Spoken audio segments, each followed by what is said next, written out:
Life is like riding a Harley. It's all about the journey, not just the destination. And just like building a strong body, it takes passion, dedication, and hard work. So let's rev up our engine, push ourselves to new limits, and conquer any challenge that comes our way. Because when we combine the power of fitness with the thrill of riding, there's no limit to what we can achieve. So let's ride on and get fit together.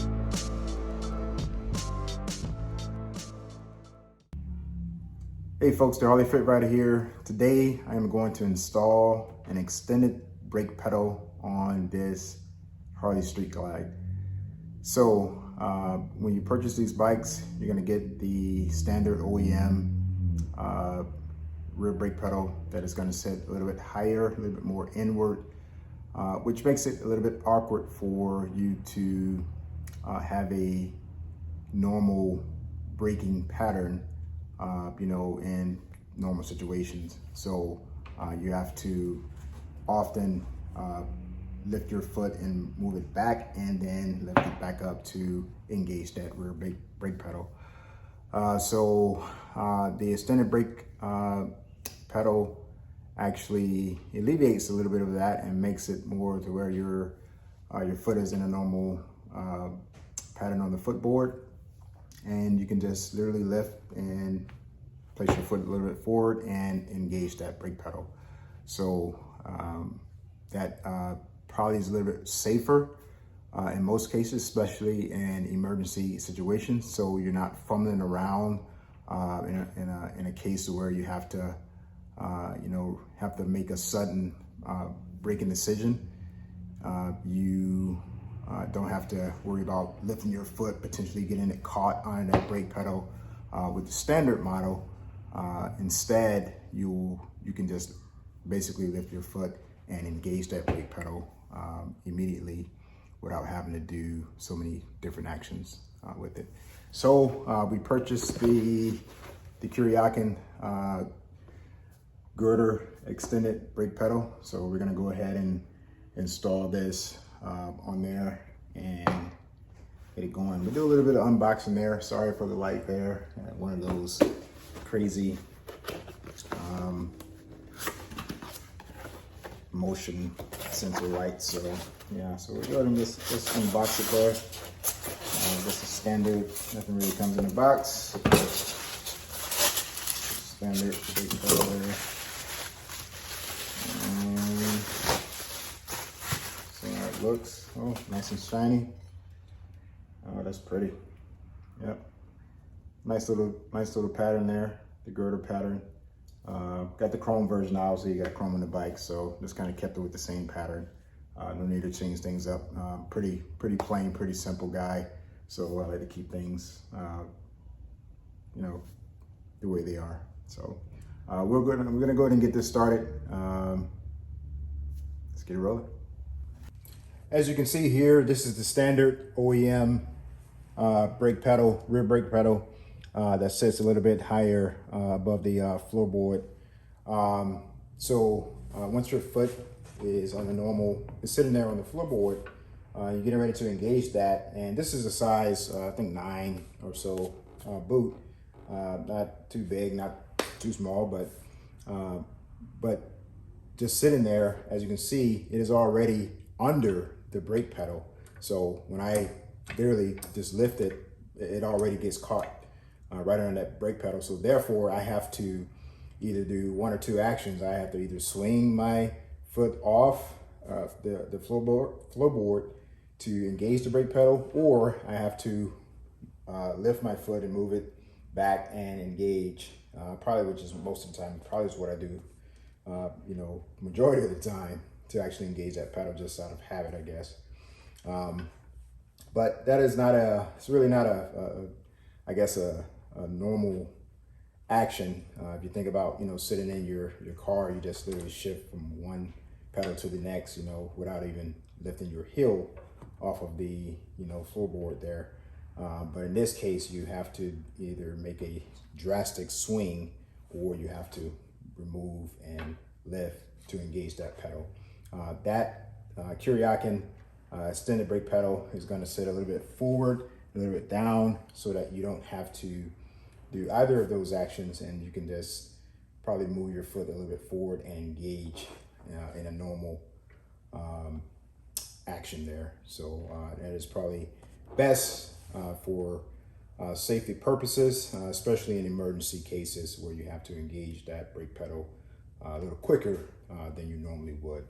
So we're gonna go ahead and get this started. Alrighty, so we're gonna get this floorboard off of here. We're gonna use a 7/16 ratchet here, and we're gonna use a hex head 3/16 to hold it while I ratchet it off here.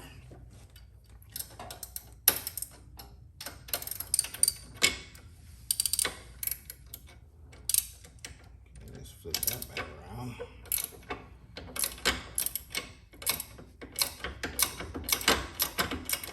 And these little ratchets come in handy.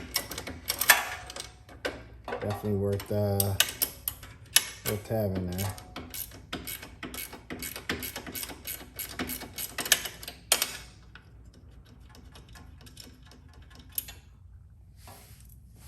And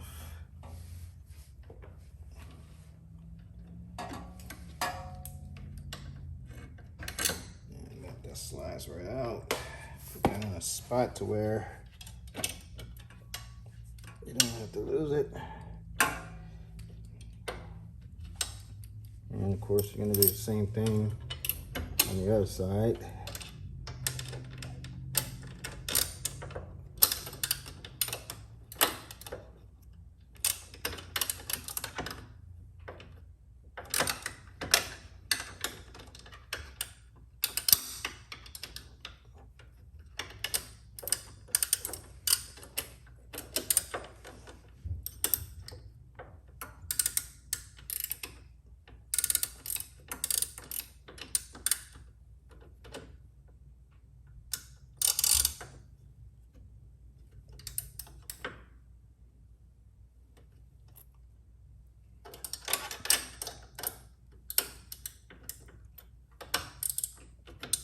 Probably helps if I had the ratchet the right way.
All right, there it is. Full blower, it comes off pretty easy. Put those in a safe space so that you can reuse them again. Alrighty, once you get that floorboard off, next you're gonna pop that. You're gonna pop this nut off here, and you're gonna use a 5/8 on that one.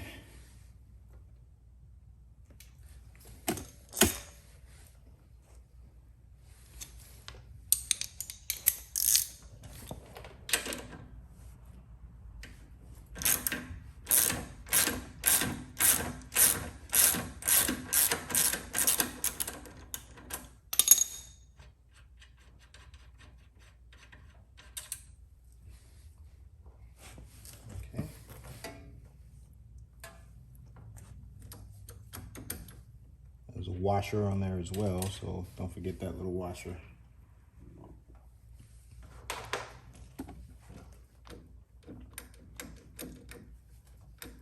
As you can see, that's not just gonna slide right off like you think it is. You're gonna have to do some backside work in there that you're not gonna be able to see here with this particular camera angle. So I'll try to reposition the camera to where you can see it, but it may not work out. And I may have to just fast forward through this part.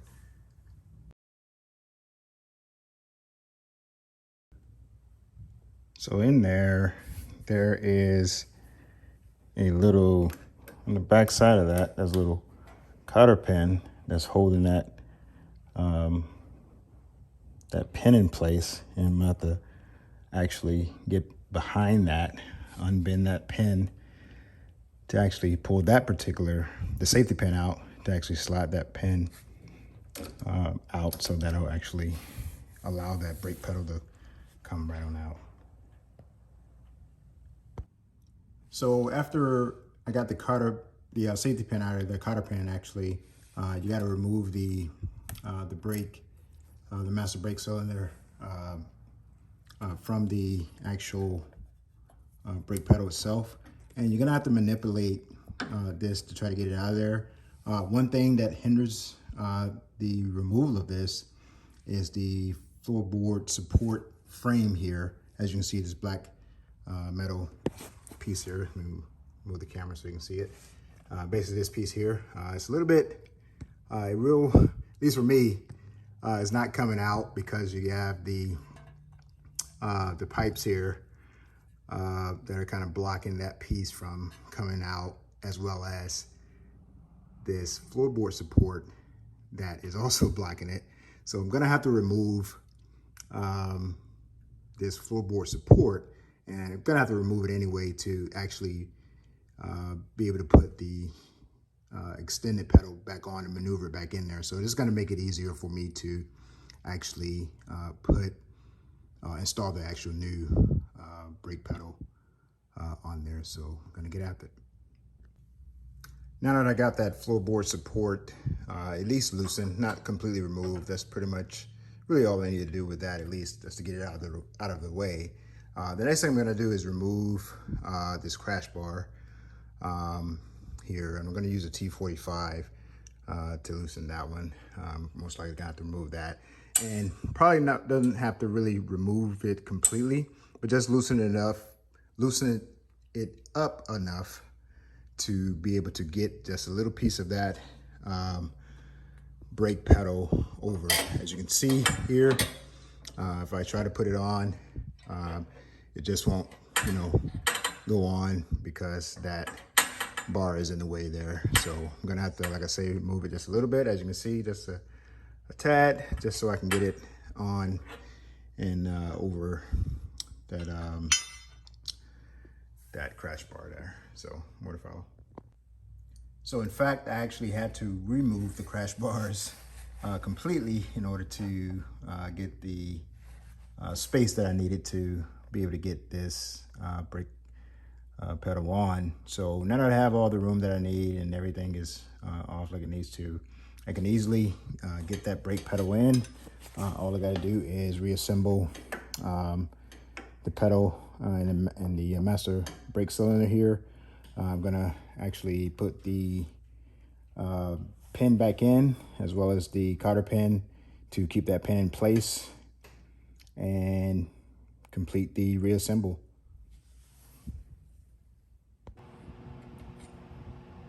All right, now that I got that brake pedal, at least the cotter pin and the master brake cylinder back on, assembled there, the next thing I'm gonna do is remove the foot cover there, and I'm going to use a 1/2 inch to do that. I'm going to do that while everything is still kind of free there. I don't have the crash bars back on yet. I can just easily assemble that. Shouldn't be too much of an issue. All right, now that I got that floorboard back on there, you can do this either before or after you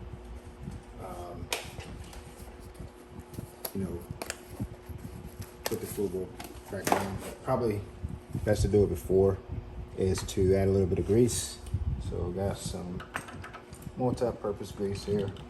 All right, guys, now that I got our button all back up, you can see the significant difference in how much lower that brake pedal is compared to the OEM. Now that I put my foot up there, you see now my foot is not getting caught up under that brake pedal anymore. All I have to do now is just shift my foot up, lift my foot up, and put it on the brake pedal. So I can even keep it a little, push it a little closer there if I wanted to, and just boom and bam. I don't have to make the drastic action of moving the foot around or anything like that. You really just gotta shift it up and go here. So that's much better than pulling it out and lifting it up. I can just lift it up and go here quicker. So without worrying about getting caught up under that brake pedal. So much better for safety, quicker action, quicker reaction time, just in case you need it in case of emergency action out there. So hopefully no one ever has to go through that, but always better to be prepared in case you have to make an invasive action. So that's it for today, guys. Thanks for watching. Don't forget to subscribe.